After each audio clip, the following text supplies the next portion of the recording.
Sénégal diaspora nuyu naa leen ñu di ko génn ci la Total bloc d'information tey gëstu bés bi ñu ngi ko jagleel brosse à dents ku nekk di nga ko jëfandikoo boo yeewoo wala booy tëdd waaye ndax ci jamono yooyu la war a mën a jariñ loolu yi daañu ko gis ak Mactar Nguer ci ñaareelu xaaj bi Total bloc d'information gannaaw xibaar yi loolu yi ci kàllaamay nasaraan lay doon ci digg bi ñu war a waxtaanee mbirum dem beeg dikk beeg tolof-tolof yi ci xew rawatina fitna yi ak bakkee ni ciy rot loolu yi nag mënees naa xalaat ne xëy na permis à point yi bokk na ci la cay saafara Fallou Samb dana fi teew Falilou Samb mooy secrétaire général bu syndicat professionnel transport routier bu Sénégal ak Cheikh Oumar Gueye di directeur des transports banxaaso ci makkaana joriñ ñu dénk lépp lu jëm ci wàllu dem bi ak dikk bi ci juróom minutes yu mujj ñuy waxtaan ak Biram Yaya Wane muy coordonnateur bu coalition ànd defaraat chambre de commerce ci tolof-tolof yi nga xam ne nee ñu moom la ñuy jooytu ci bërëb boobu nga xamante ni moo yor lépp lu jëm ci wàllug commerce industrie ak lu jëm ci wàllug mbay mi daa ñu dikk ak yéen ak Aminata Ndong ci xibaaru marax yi bu sooyee suñu borom 19h45 ak Adama Anouchka Ba asalaamaaleykum wa rahmatullah.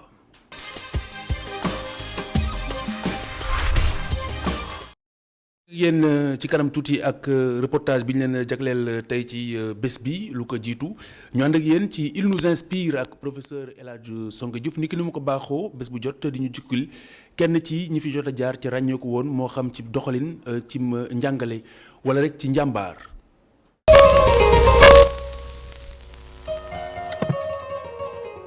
asalaamaaleykum kii ñuy waxtaanee tey mu ngi tudd Carole Joseph Wojtyla ñu gën ko xam ci turu Pape Jean-Paul II te mu jiite woon jàngu bi ñu tabb ko ca fukki fan ak juróom benn ca weeru octobre ca atum 1978 mu ngi génn àdduna nag ñaari fan ci weeru avril ci atum 2005 maanaam am na fukki at ak ñeent boobu ba léegi mu doon koo xam ne nag wax dëgg yàlla marqué na xelu nit ñi maanaam koo xam ne wax dëgg yàlla la ñuy jàpp rek ci at yi nga xam ne nekk na ko ci boppu jàngu bi fële ca Vatican la ñuy jàpp ci moom mooy koo xam ne wax dëgg yàlla dafa mos sol dàllam di dox jàmm ci diggante diine yi di dox jàmm ci diggante nit ñi di laaj jàmm ci réew yi di laaj jàmm ci àdduna bi di ñaan ak a sàkku ak a jëf ak a wax noo xam ne lee di fitna yu mel ni guerre xeexoo wax dëgg yàlla dina fa jóge mu bokkoon ci koo xam ne it wax dëgg yàlla moom Jean-Paul II moomee daan na xeex ndaxte loolu ñuy wooye ak yelleef doomu aadama bu ngeen ko seetloo itam bokk na ci ki nga xam ne li mu tukki moo gën a bëri ci ñi nga xam ne ñoo jiitee jàngu bi dox na dem na nee nañ ci téeméeri réew ak juróom-ñeent dajeek loo xam ne mot na genn wàllu milliard ci ay doomu aadama fu nekk donc taxaw na fa te taxawaayam yëpp benn misaal bi benn la woon da doon jàngale mbëggeel jàngale joxante cër nangu li nga xam ne moom moo ñu wutale bañ nooteel googu taxoon na ca Pologne googee nga xam ne moom la cosaanoo loolu la ñu doon wooye idéologie communiste maanaam xalaatin boobee mu nga cosaanoo nga xam ne mu nga sosoo ca réewu Russie ku mel ni Karl Marx ak ñoom Lénine nag ñoom seen ngang ko moom dafa jàppoon ne am na ci yoo xam ne ay anam yoo xam ne la xeeti nootin doomu aadama la boo taxoon mu ne communisme boobee daf koo xeex ca anam yu tar yoo xam ne moom sax bokk nañ wax dëgg yàlla ci nga xam ne ñoo gën a ràññeeku ci bloc de l'Est boobee niñ ko tuddee daal di tasaaroo ca lam liggéey ak ca lam wax moom Jean-Paul II bokk na ci li ci nit nga jàpp li nga xam ne day mel ni feetu ndawu àdduna bi yëpp la ñu tuddee ko JMJ ci nasaraan maanaam journée mondiale de la jeunesse mu doon ab bés boo xam ne fépp ci àdduna bi xale yi dañuy booloo xale yi dañuy ànd def ay yëngu yoo xam ne lañ cey jàngale boog moo di jàmm nañ ka la ñuy fexe bu ji jàmm ci xol yi ji jàmm ci xel yi ba mu law ci àdduna wërngal këpp bokk na ci itam li gën a fës ci liggéeyu kookee di Jean-Paul II te mu doon ay jéego yu tar yi mu doon def ci wàllu diggante yeneen diine yi ci àdduna bi yëpp ñu mën a lëkkaloo fexe ba fitna war a bañ a jibee ci man fii laa bokk fee nga bokk dajale woon na loo xam ne daanaka ëpp na téeméer ci ñi nga xam ne ay kilifa diine lañ ñu dajee waxtaan te waxtaan wa rek mi Jean-Paul II jiite woon lañ ci namoon mooy wax dëgg yàlla ñu fexe boo boddi wala xiiroo ak ŋaayoo bu jógee ci yaa ngi askanoo ci diine bi ma askanoo ci diine bi daal di fi jeex ci àdduna bi wasalaam.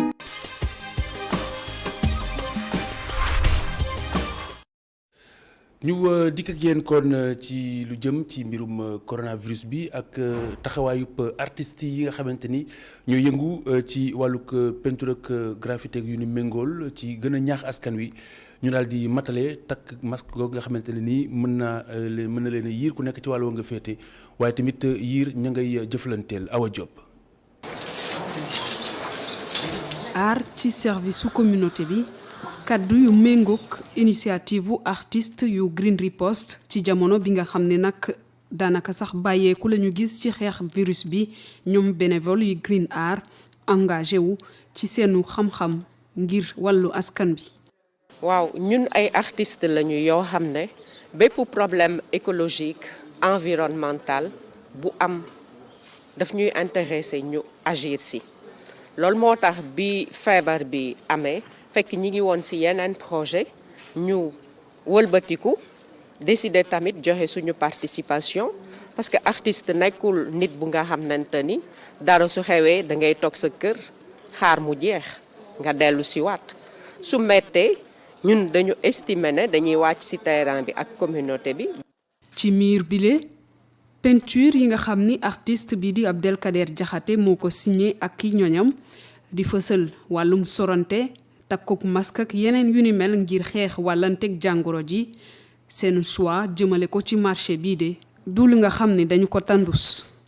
non marché vrai bombe la donc on s'est dit xaaral ñu ñëw fii mur bi ñu liggéey toilette marché bi moo nekk ci ginnaawam donc yoon la ñoom ñëpp fi la ñuy jaar pour dugg ci marché bi walla pour génn on s'est dit fii bu ñu ñëwee def fi dessin yi. nga xam ne da ngay xool rek xam de quoi il s'agit fii jigéen bi mu ngi raxasu lu mu sol lu waa marché bi sol la sol attitude yu ñuy am moom la am donc image bi dina gën a sensible pour jàll pour que ñoom ñu gëm parce que dafa amoon benn moment boo xam ne nit yi dañ doon weddi ne amul. ay nataal walla sax ay geste xeebuñu lenn ngir joxe xibaar bi gën ngir fagaru ci mbas mi. sooy xool ñun culturellement fecc. dafa bokk ci moyens yi ñuy utiliser pour faju bu ñu feebaree man ci askanu lébu dama ci laal dañuy ndëpp lan la fecc la donc on s'est dit pourquoi ne pas aussi utiliser expression danse mu nekk benn genre thérapie par rapport ak feebar bi donc noonu la ñu àndee ay fecckat ñoom tamit ñu approprier wu de idée wu ay jigéen yoo xam ne ñoom ñooy dem rëbb virus bi jàpp ko yeew ko teg ko ne. artistes yi engagé wu ci Green Riposte fagaru ñoom nag dañu dëppoo ak li ñu duppee aar bi ñu dëkkaleeg ndëkku wër gi ngir indi ay saafara ci jafe-jafey askan wi waral ñu dëppoo ak contexte bi nga xam ni moom la mbas mi laaj di fagaru ak it sensibiliser askan wi ci geste yi war.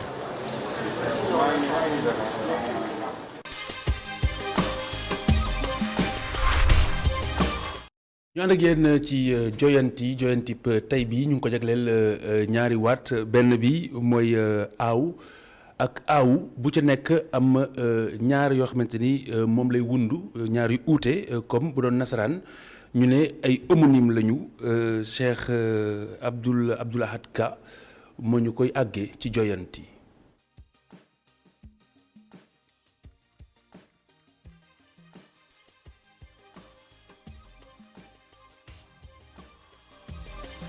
asalaamaaleykum wa rahmatullah mbokk yi noo ngi leen di nuyu di am mbégte ci dellusiwaat ci seen jataay bii di joyanti ak leeral lenn ci waati wolof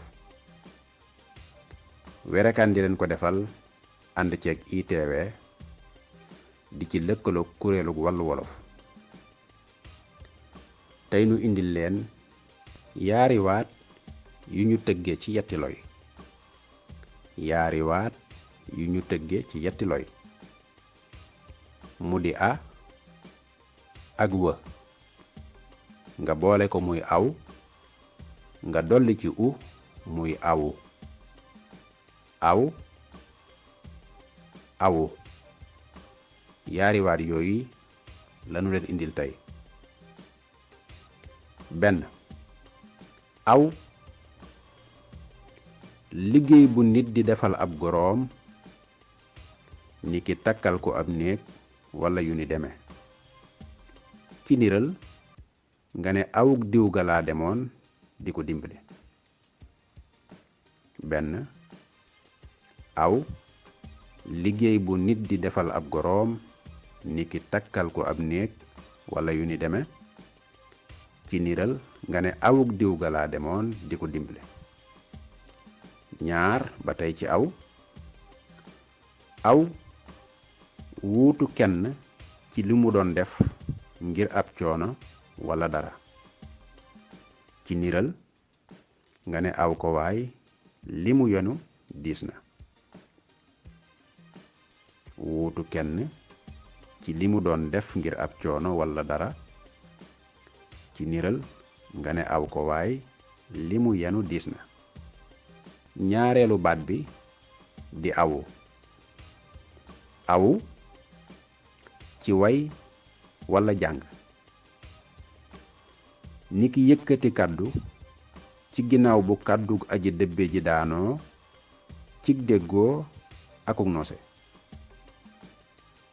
aw ci way wala jàng niki yëkkati kàddu ci ginnaaw bu kàddu aji dëbbe ji daanoo cig déggoo akuk nose. ñaareelu baat bi ci awu jëliinu mbir mu ñu la sànni nga jot ca te du laal suuf. jëliinu mbir mu ñu la sànni nga jot ca te du laal suuf tolloog li ngeen di wooye capté. kon bokk yi yaari waat yi mooy yi nu leen indil tey ba beneen yoon. Cheikh Abdoul Ahad Ka jërëjëf.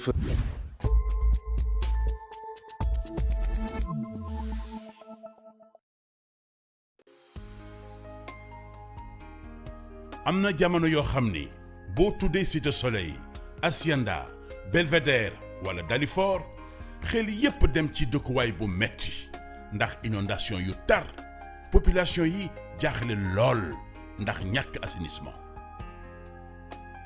fii moom wax dëgg yàlla population yi dund nañ fi coono yu nekk. man j'ai prié plusieurs fois sur mon lit et pendant plus de 2 mois sama xol la doon julli fa dal rek. bu tawoon fii doo fi jaar ñun dañ doon xuus ci biir ndox mi la ñuy nekk ba dugg ci biir kër gi bu ñuy añ sax wala ñuy def lenn lu ñuy def ci kaw lal bi lañ koy defee. bii mu jëlee nguur gi son excellence monsieur Macky Sall déglu na leen ba pare ñëw fi indi leen programme d'assainissement bu am solo ñu naan ko projet d'assainissement Cité Soleil ak li ko wër. ku ne xam na Dalifort ci ay jafe-jafe ndoxam ku ne xam na Cité Soleil la mu doon jànkonteel ak cité yi ko wër muy Hacienda muy Belvédère muy yeneeni cité moo waral gouvernement bi ak ay partenaires am yëkkati fukki milliards jagleel leen ko ngir ndoxu taw yi ak lenn ci ndoxu biir kër yi ni mën di ko génne di ko yóbbu géej te du am benn jafe-jafe. programme boobu toll ci 10 milliards état bu Sénégal ànd si ak partenaires yii di Badea ak OFID. programme Cité Soleil bi indi na assainissement ndoxu taw lu ëpp 5 kilomètres assainissement ndoxu kër 31 kilomètres de réseau ñaari station de pompage ak 13 kilomètres ci ay yoon yu ñu pavé. tey jii alhamdulilah liggéey bii nekkoon ci loxoy ONAS sotti na. sotti na tey na tax lu ëpp 2000 personnes ñu mën a am branchement sotti na tey dina tax dem bi ak dikk bi mën a yomb parce que def nañ fa programme pavage bu bëri sotti na tey dëgg la dina tax aussi affaire ndoxu taw nekkoon jafe-jafe lu bëri ay jóge fa mais ndoxu taw bi projet boobu projet président de la République la mais ADM moo ko doon doxal. population yu Cité Soleil Cité Assurance résidence Hacienda Cité Eaux et Forêts Cité Dakar Marine Cité Gendarmerie quartier Dalifort Cité Belvédère ak yeneen quartier yi leen wër mën nañu jaruñu ci réseau ndoxu taw bi ba pare am seen branchement à l'égout. looloo tax alxemes yemook juróom-benn fan ci weeru août ministre de l'eau et de l'assainissement monsieur Serigne Mbaye Thiam ñëw na teewal son excellence monsieur Macky Sall ngir def réception travaux yi. son excellence monsieur Macky Sall moo ko dige woon tey jii def na ko lépp sotti na xar kanamu Cité Soleil ak li ko wër wax dëgg yàlla soppeeku na bu baax a baax. population yi ak seen maire wane nañu seen mbégte gërëm nañu son excellence monsieur Macky Sall ndax fu sori la leen jëlee. dañuy sant bu baax a baax ñi nga xam ne ñoo indi moyens yi mooy autorité wu état bi mooy président de la république donc kontaan di wax population bi aussi li si des ñun la état du Sénégal wàccoon ak ñun indi nañu réseau indi nañu li nga xam ne ay milliards lay jar jox ñu ko suñu jëlee si communes yi ko soxla yëpp war na mat ay 400 communes suñu demee Dalifort am lii waa Dalifort war nañu wane ni ñoom dañ ko mérité. li ci des nag mooy sàmm bu baax a baax ouvrage yi leen son excellence monsieur Macky Sall indil. on veillera à ce que l'après-projet ñun ñu nekk des sentinelles aar ko kenn ko vandaliser. teraanga yi nga xam ne moom lañ ñu defal suñu dëkk bi nañ koy saytoo ba du yàqu kooku ñun ñi nga xam ne ñu noo délégué de quartier ak population Dalifort góor jigéen mag ndaw surtout jigéen ñi am nañu lu ñu war ci loolu mooy laan sàmm ko. donc chaque citoyen dafa war a def réseau bi yëpp comme bosom li muy bañ ñu def ko ci biir këram war na moytu aussi ñu koy li ñuy bañ ci réseau bi muy seetaan ñu koy def ndax ay citoyen lañu citoyen bi warul mën a def li nga xam ne vraiment keneen ki di su mën dara parce que ñoo ko bokk li ñu bokk moom nañ dañ ko doon sàmm. lii Cité Soleil am tey jii son excellence monsieur Macky Sall fas na ko yéene defal gox yi nekk ci Sénégal yi yëpp ndax dëkkuwaay yu sell la bëggal réew mi. ONAS moo leen di jàppale ci dëkkuwaay yu sell.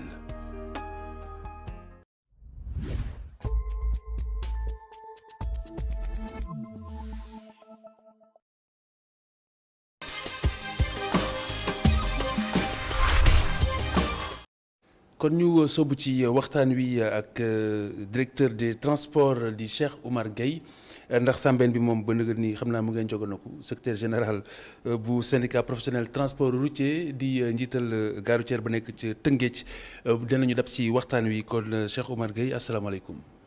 waaleykum salaam wa rahmatullahi Khalifa ñu ngi leen di nuyu waa kër gi di nuyu téléspectateur ITV yëpp di nuyu Sénégal yëpp. li ñu bëgg a waxtaane tey daanaka du fi gulet waaye tamit du fi jóg waaye am nañ si ab cër ku nekk ci wàllu nga fay rawatina ñi yor ay oto ak ñi tukki dama ko ñëw muy mbirum accident yi ak liñ siy faral di tiislu muy indiscipline bi muy it ñàkk jox cër code de la route waaye tamit yoon yi yenn saa yi ni ñuy bindoo permis à point muy lu ñu fi waxoon ci ay jamono ba tey ndax moom la ñu jàpp ne moo ciy saafara ak lu ko tax a tàggatee ba fi ñu toll. waaw jërëjëf li nga wax question d'actualité la. Pour la bonne et simple raison que jamonoy nawet mooy jamono bi nga xam ni moom la ñuy enregistrer accident mortel yu gën a bare. gannaaw jamonoy nawet jamonoy grands événements religieux yi lay doon moo xam korité moo xam tabaski la moo xam màggal la moo xam gàmmu la. kon ñu ngi toll ci pic ci wàllum accident mortel. mu tombeek nag jamono bu metti muy ñuy dund coronavirus. nga xam ni ci li ñu génn muy tabaski bi mouvement population yi nu muy demee ci li ñu génn donc ci li ñu nekk sax mën naa ko wax muy mbas mi. ak nawet gi ñu nekk loolu yëpp du gën a favoriser xeex bi ñuy xeex wàllum kaaraange yoon. li nga ko waxee noonu la kaaraange yoon daanaka ñu ngi koy faral di wax ñetti mbir ñoo koy sooke. tali bi la nu mu bindoo oto bi la. wala nit ki koy dawal. mooy comportement humain. bu dee tali bi ay la yoon nag loo ci mënti wax it réseau routier sénégalais si at yi ñu génn ak at yi ñu nekk yëpp wax dëgg yàlla. état bi def na ci jéego yu rëy a rëy. donc boo jógee non baax na sax laa ko mën a wax xam lu tax ma ni baax na. si réseau classé bi tey.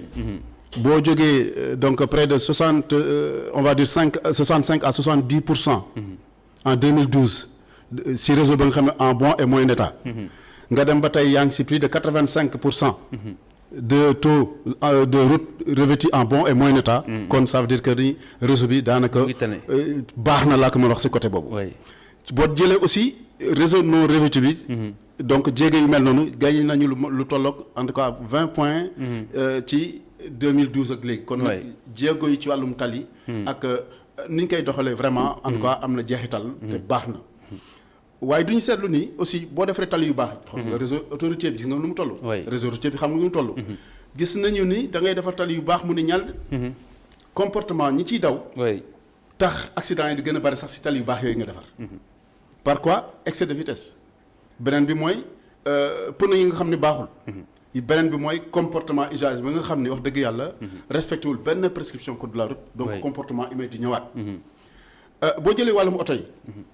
wàllum oto yi pour régler ko ñaar ba ñetti mbir la. bu ci njëkk mooy da nga ni xam ni parc automobile sénégalais surtout parc transport public.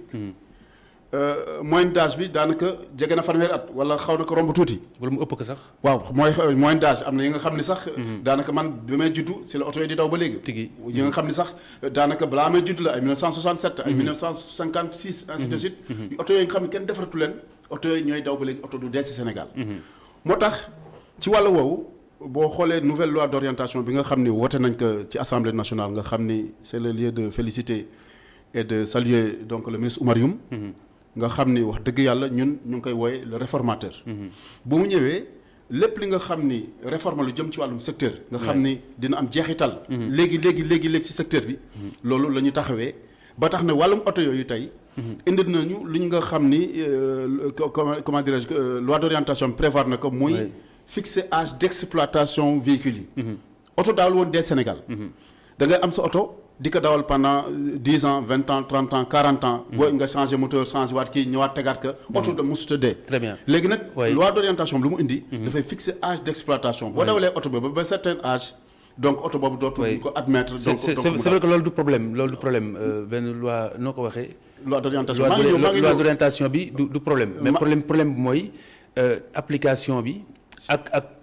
délai bi nga xamante ni moom la ñuy xaar pour ñu mën ko matale. non application bi laa lay waxal nii. application bi déjà mën nga wax ni am na début d'application. xam nga début d'application mooy lan. da nga teg benn centre contrôle technique moderne pour traiter le parc existant parc bu màggataay bi. nga teg centre contrôle technique moderne ba nga xam ni tey. oto bu fa jaar wóor na la nu mu amee visite technique am jaar na yoon. parce que rigoureux na. parce que ay machine ñoo koy def du ay nit ñoo koy def. mooy centre contrôle technique Dakar. mooy moo tax ngay dégg ñu naan dàq nañ ma ak ainsi de suite. lu indi woon accident bi amoon Yoff. ci camion boobu dafa ñëw si centre bi. ñu dàq ko ndax frein. mu de ñëwaat dellu si ñu dàqaat ko ndax frein. dellu si waatul pour des visite technique am. kooku comportement humain ak responsabilité. donc chauffeur bi la. tey bi accident bi amee xam nañu défaut de frein boobu ñu indexé woon. moo indi accident moo indi jéye boobu. oui mais xam nga ça c'est très bien ñu ne xamoon nañu ko. mais bu fekkente ne ni dàq nañu benn camion. dàqaat ko war nañ mën a xool ana lan moo waral camion bi ba nëgër ni mënu la matale. mooy âge d'exploitation. waaw kay. mooy âge d'exploitation. kon en fait war nañu dépasser oto bi ñëw rek ñu càmbar ka xam ndax baax na wala baaxul ñu dàq ko yam foofu. waaw xam nga réew ci ay chartes lay doxee. ci ay loi ak règlement. tant que loi beeg règlement bi changé wul. ni oto bi bu tolloo fii da nga wartu fi daw. yow oto bi mënu ko génne. mais comme loi ñëw na indi ni nag mën nañ ko génne. léegi nag d'ores et déjà mën nañu commencer. loi boobu lu mu indi ci wàllu camion yi ak kañ lañ mën a yaakaar ñu tàmbali ko doxee. non loi boobu du si mbirum camion yi rek. non mbirum parc automobile en général dama laaj ci camion yi parce que camion yi. waaw non da nga naan parc bi rek du camion bi spécifiquement. xanaa par catégorie la war a doon normalement. par catégorie lay doon moo tax ma laaj la camion yi. waaw camion yi. man da ngay jël réponse globale rek nii lu mu indi rek mooy. que ni oto bu dawee ba à certain âge mooy camion yi par exemple. nu jël bu dawee ba 20 ans. oto camion mëntu fi weesu 20 ans d'exploitation. bu demee 20 ans dootul mën a ñëw visite technique. duñ koy génnee yóbbu ko à la casse. et il y a des structures qui sont là pour cela. très bien donc loolu mooy traiter le parc beneen bi mooy rajeunissement bi. rajeunissement bi mooy renouvellement du parc bi. très bien loolu tamit ñu ngi koy wax di indi ay projet mais benn projet du ci àgg. si projet AFTU bi projet la woon projet yaa ngi dox defal mais benn doxu si. léegi baal ñu dalal Sambène bi waaw dalal Fall waaw parce que Sambène bi xam naa ni mu ngi doon jogoon ko côté Colobane fa la tàggatem bi woon sa Falilou ñu ngi lay nuyu. muy secrétaire général bu syndicat professionnel des transports routiers également président gare routière bu Tëngéej. fi ñu fekk ñu ngi woon ci benn ci facteurs yi nga xamante ni moom mooy faral di jur accident yi muy facteur mécanique muy oto bi si boppam. ñu junj fi mbirum visite technique bi ak liñ si indi bees muy loi d'orientation bi mu tudd léegi ne dafay indi limitation d'âge wax na ba joxe exemple camion bi nga xam ne moo reyoon nit ñi fële ca Yoff ñu ne dàq nañ ko ñaari yoon ñetteel bi ñëwul ginnaaw gi ci lañ yëg accident bi ci loolu la ñu dikkoon ne ana est-ce que lu jëm ci mbirum loi yi ak lu jëm ci matukaay yi ndax lu ñuy jël rek biiral ko wala lu ñuy jël la taxaw si ba matale ko parce que permis à point bi ñu koy wax ak ndëgën ni yàgg na ba ndëgën ni mënula mat. jërëjëf Khalifa ñu ngi lay nuyu di nuyu mboolem téléspectateur yu ITV di nuyu directeur.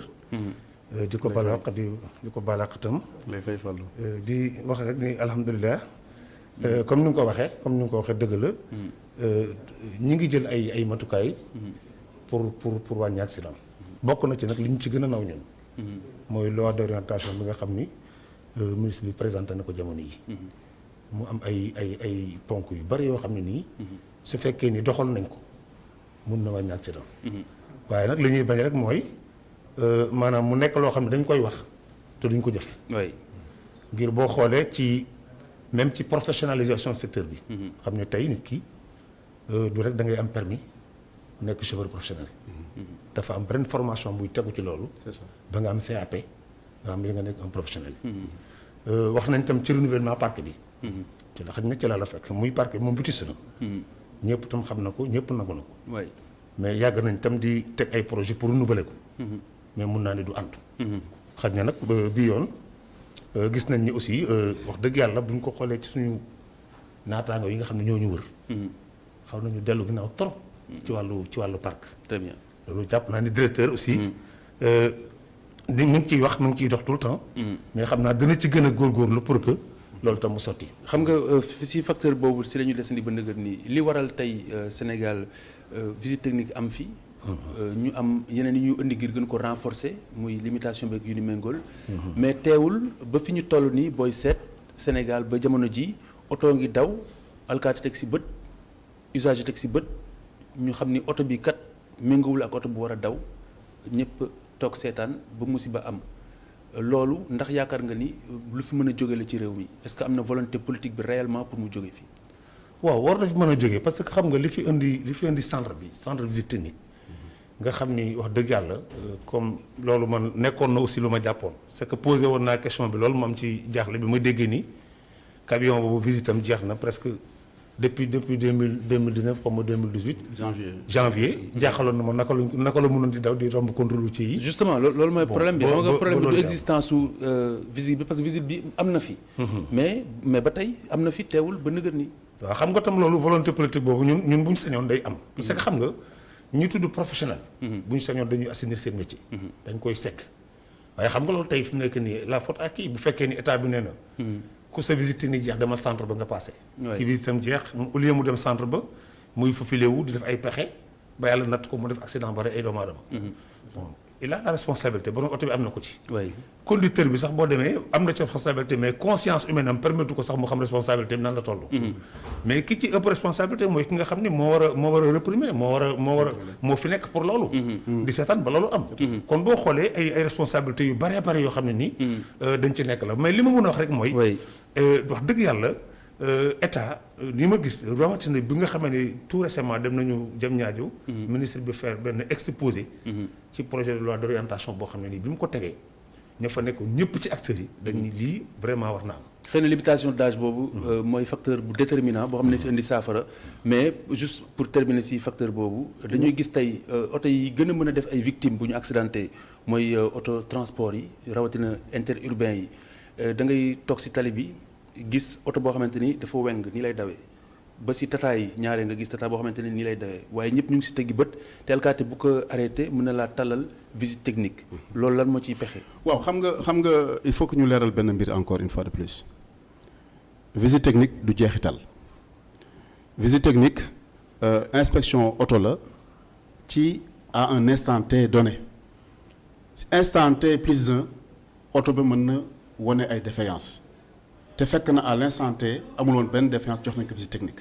c'est que man laajuma dama laajul benn défaillance boo xam ne requérir na maa ngi ñëw expertise non maa ngi ñëw maanaam teg sa bët oto boo xamante ni nii lay dawee foofu laa jëm foofu laa jëm ak yow dama ni c'est pour dëggal li ngay wax donte oto boobu laa wax am na visite technique laa wax code de la route bi dafa ni même oto bi bu présenter visite technique et que aspect extérieur am mën na constituer un danger wala mën na constituer pour oto bi si boppam ki koy dawal ak ñi ci ne waaye mën na constituer un danger yeneen partage usage route bi kooku obligation la si contrôle routier ñu immobiliser ko mettre en fourrière mu def réparation ça c'est le code de la route qui le dit que nga am visite technique que nga ñàkk ñoo ci yam rawatina nga ñàkk ko kon loolu moom on est d'accord sur ça donc le contrôle routier doit vraiment se faire war na gën a mën a jël responsabilité gën a tar mais aussi à leur décharge aussi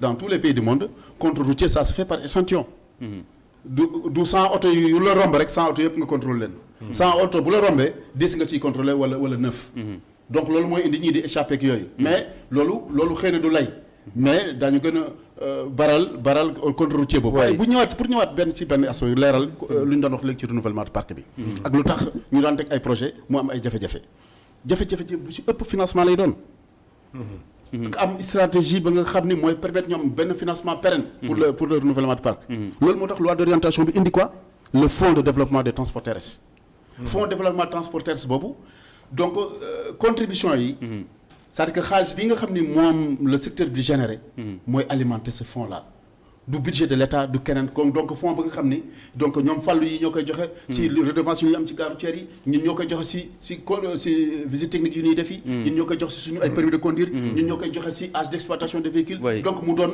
un fonds ba nga xam ni au bas mot dina am près de 50 milliards par an ça nous permet d'avoir une stratégie donc c'est 5 ans vers le renouvellement de parc bu ñu tegee benn stratégie wala benn plan bu bees boo xam ni ñëpp am nañ si yaakaar de façon unanime acteurs yi ak autorités yi mu am yeneen i doxalin yoo xamante ni sumboon nañu ko te ba nga ni àggul comme permis à point bi est-ce que lu ngeen sulli la wala lu ngeen bàyyi mu jàll la wala da ngeen jàpp ne xëy na daañu ko sóor ci lu bees li voilà xam nga ci exposé bi ma dégg ministre bi def ko wax dëgg yàlla comme ni ko directeur waxee li tax ñëpp d'accord ci moo doon mooy loolu mooy naka lañ mënoon def ba transport mën a am ay fonds boppam pour mën a renouveler son propre parc loolu tam bi ñu ci waxee comme ni ñu waxee forme de collecte bi ñuy def pour am xaalis boobu xel yëpp nangu la ko bon ak tamit comme li mu wax sànq ñu aar suñu métier ba nga xam ni du léegi ku jógute rek mën a nekk transporteur parce que gis nañu presque fonctionnaires yu bari bu ñu xasee ba retraité dañuy dem rek dugg ci transport te métier la boo xam ni kenn sécurisé wu ko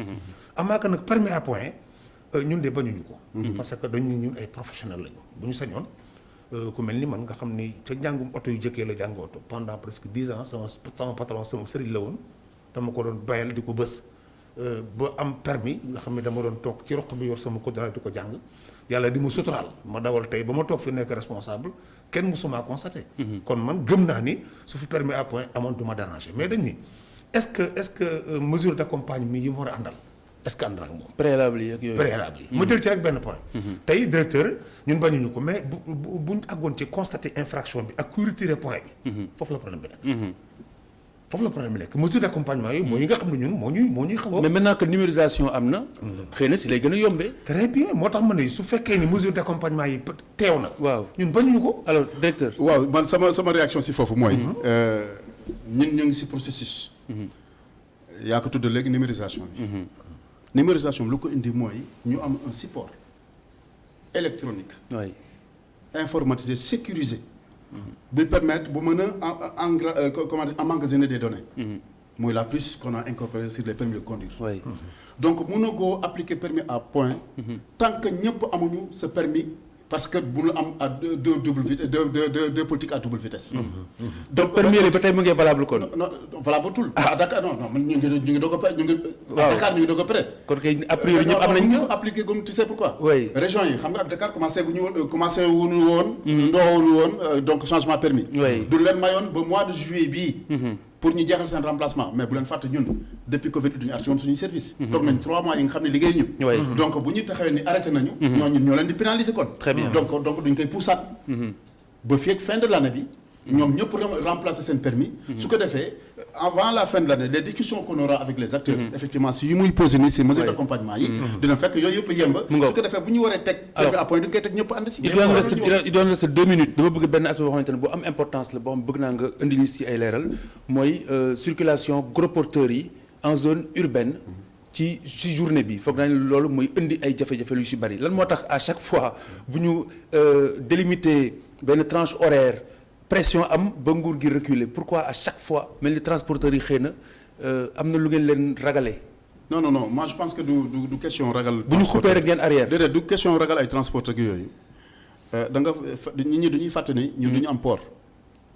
le port tourne 24 heures sur 24 H24 lay tourner. eh bien ñu am des indicateurs de doing business. boo contraindre circulation gros porteurs yi si heure yi nga xam ne dafa gën a bare. da ngay am impact sur la vitesse de l'activité économique donc sur la croissance. ana port sec yi ngeen doon wax non maa ngi ñëw justement. maa ngi ñëw yooyu mooy tax. il faut des mesures d'accompagnement yu bare. mooy tax effectivement nga mën a effectivement donc jëm ci loolu. lu indi port lu indi donc la gare routière de Diamniadio. des gros porteurs de Diamniadio. c'est effectivement ces mesures d'accompagnement boobu la ñuy teg. plus maintenant ce que le gouverneur est en train de faire parce que woote na réunion barki démb sur comment institution du ministre des transports. donc woote na réunion ak acteurs transport yi. pour effectivement appliquer l'instruction du chef de l'État. muy wax nañu xoolaat donc les horaires de circulation des gros porteurs. donc semaine bi passée donc je pense que c'était lundi le gouverneur de Dakar convient na une réunion. donc dañuy bàyyi seen conclusion boobu après moom mooy jël arrêté. bu ñu ko fàtte mën nañu idée si délai yi. non en tout cas moom mooy jël arrêté. mooy gouverneur mooy jël arrêté. bu jëlee arrêté boobu rek la ñuy appliquer je pense que dans les prochains jours après les concertations. bi nga xam ne mu ngi koy def nii. daañu mën a appliquer parce que le chef de l'État a donné l'instruction. Cheikh Omar Gueye jërëjëf ñu lay gërëm di la sant directeur des transports ak Falilou Samb secrétaire général syndicat transporteur professionnel des transports routiers du Sénégal di njiital gare routière ba nekk ca Tëngéej Fallou ñu ngi jéggalu xam naa ni ma ko waxee sànq njogo na ko nga ba tardé. waaye on vous comprend ah. ab Sambel moom. dëgg la ala kulli xaal. dafa am suñu benn camarade vraiment. suñu benn camarade bu ñu ñàkk léegi ci ngoon gi. désolé oui vraiment. si ngeen digaale xarit Baba Cissé léegi xam nga bi ñuy añ nañ ñu ko wax. te mënu moo ñàkk assisté. yàlla na ko yàlla dolli ay leer yàlla na ko yàlla dolli ay leer kon ñu ànd ak Oussama Monique Sagna ci xibaar yi nasaraan yi dellu si waat ak yéen juste après pour la deuxième partie de la Total bloc d'information.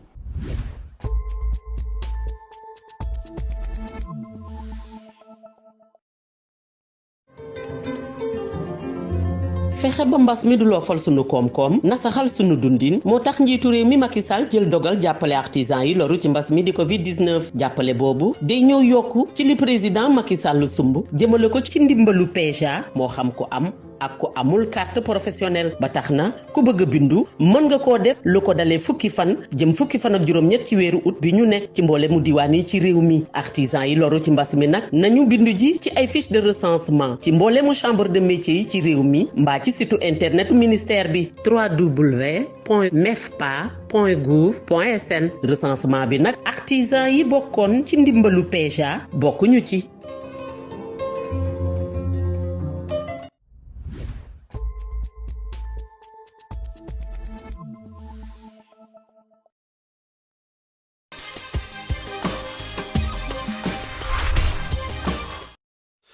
Se brosser les dents, une pratique vieille de plus de 600 ans, arme efficace contre les caries.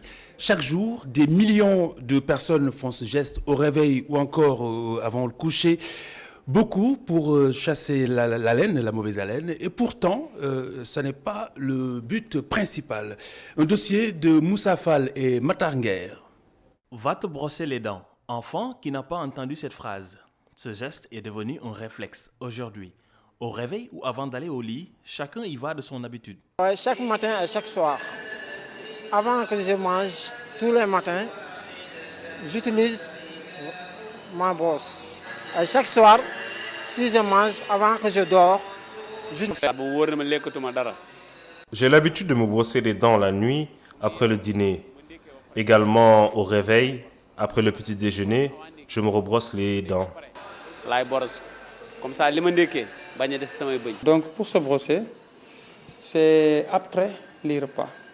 Maintenant, mais on sait que la plupart des Sénégalais, surtout le matin, se brossent avant le petit déjeuner, ce qui crée des problèmes. Donc le brossage, c'est après le petit déjeuner. Donc tu te brosses après le petit déjeuner, après le déjeuner et le soir au coucher. Comme toute chose, il y a un mode d'emploi. Je commence par brosser le bas de gauche à droite, ensuite le haut de la bouche de gauche à droite et je termine par ma langue. Oui, le mouvement c'est comme ça, à droite au fond, à gauche au fond et à l'intérieur aussi. Il n'y a que 2 manières de bien se brosser les dents, selon le docteur Ndiaye.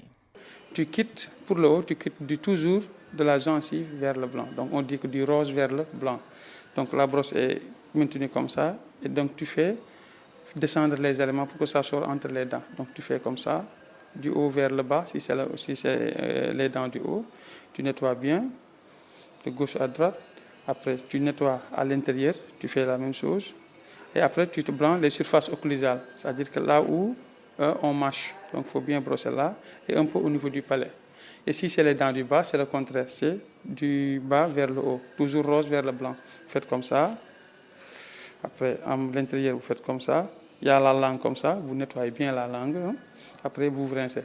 Maintenant aussi, il y a des gens qui utilisent ce qu'on appelle les mouvements circulaires. Donc, au lieu de faire les mouvements verticaux, vous faites des mouvements circulaires. Ça aussi, c'est admis pour nettoyer les dents. Voilà, c'est ça. Après, et aussi, ce qui est très important aussi, c'est le temps, comme je le dis. Donc, le temps, c'est important. On ne se brosse pas en 2 secondes, 4 secondes.